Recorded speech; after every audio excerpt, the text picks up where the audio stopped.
Do you want to learn how to tie your own runners or slings using the water knot, ring bend, or overhand follow through? Hey, welcome to the Climber Dad channel. Today I want to talk about tying your own slings or your runners.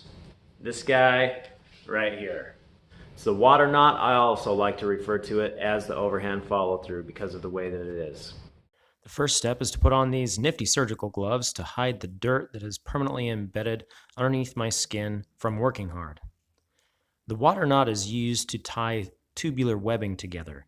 It's like a rope, except it's flat. Normally, you're going to tie a single piece of webbing together with the two ends to create a loop. In this video, I'm going to use two different pieces of webbing so I can get the different colors in here to help show you how to tie this knot a little better. Notice how there's stitching of a different color on one side and not the other?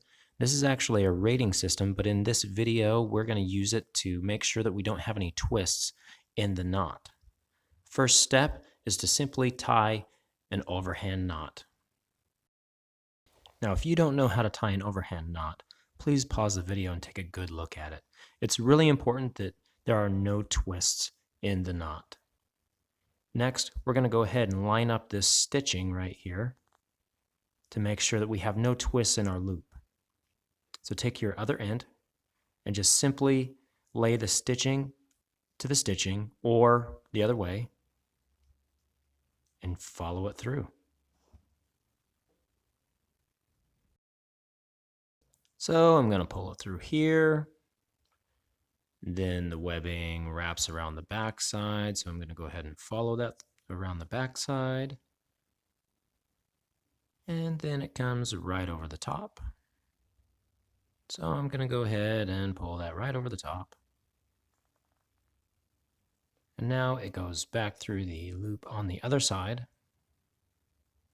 Very simple knot. Make sure that everything lays flat, nice and smooth together. Also need to have a pretty decent amount of tail here, and we'll talk about that in a minute. Inspect your knot, make sure that everything is laying flat together. Now that that's the case, we can go ahead and pull it tight.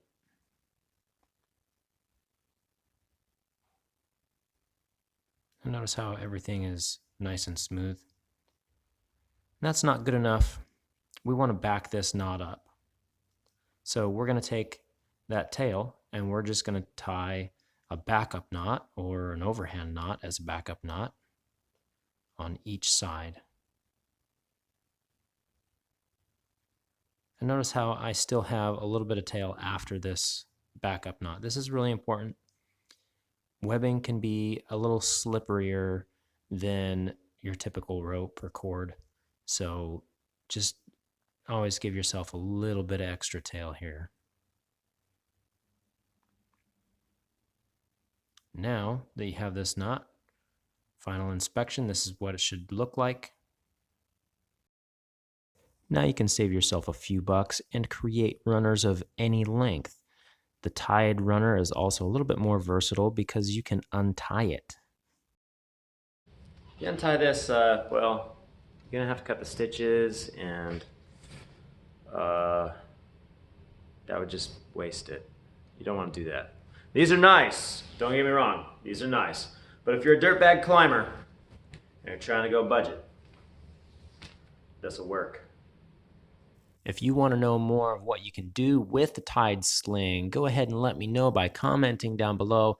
Also, please hit the like and subscribe button.